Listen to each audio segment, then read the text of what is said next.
Kapag nakarinig kayo ng usapan ng dalawang babae, tapos na-overheard yung sinabi ng isa na, "Kakainin kita kasi sobrang sarap ng katawan mo." Ano yung unang-una na papasok sa isip nyo? Same.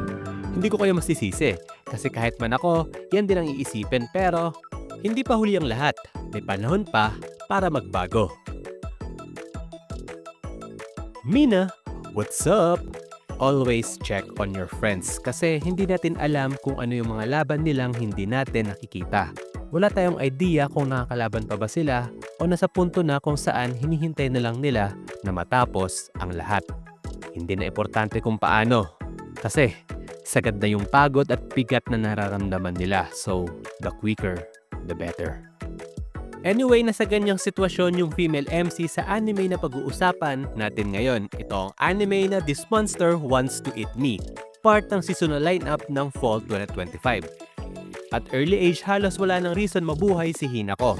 Struggle na para sa kanya yung bawat umaga na nagigising siya. Like, aware naman ako na marami sa atin yung ganito na bad trip every morning kasi kailangan na pumasok sa school o trabaho. Pero yung pagkakaiba yung tinatamad lang sa gaya ng nafe-feel ni Hinako kung saan epekto ito ng trauma niya many years ago.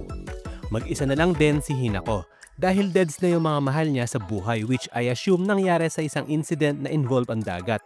Habang papunta si Hinako sa school, may napansin siyang something sa ilalim ng dagat which nag-lead sa encounter nila ng isang misteryosong babae.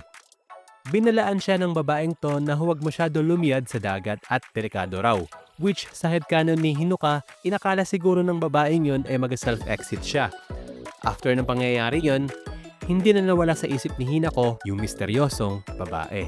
Fast forward nung uwian, gaya kanina, parang tinatawag si Hinako ng dagat pero this time, yung something na inakala niyang wala lang ay nagpakita na. Isa tong halimaw na gusto siyang kainin. Literal na kainin hindi yung VMX kind of kainan Mabuti na lang, dumating ang misteryosong babae and by the way, siya nga pala si Shiori. Na-reveal din dito na si Shiori ay isang sirena. Kung medyo puzzled kayo kung bakit masyadong mapapelto si Shiori, kasi kung ako man si Hinako na pagod na sa buhay, magkataka din ako kung ano bang special sa akin para iligtas ng random na sirena. It turns out, special nga si Hinako pero ang mas okay na term is considered premium si Hinako, kumbaga sa corned beef, highland siya at yung ibang tao ay nasa carne norte level lang. Ang gusto ko lang ipunto is kaya niligtas ni Shiori si Hinako na makain ng halimaw ay dahil gusto ni Shiori na siya mismo ang kakain kay Hinako. Instead na matakot si Hinako, parang nakaramdam pa siya ng relief dahil finally may liwanag na sa dulo ng tunnel para sa kanya. May look forward na si Hinako at yon ay ang araw na tapusin na ni Shiori ang lahat para sa kanya.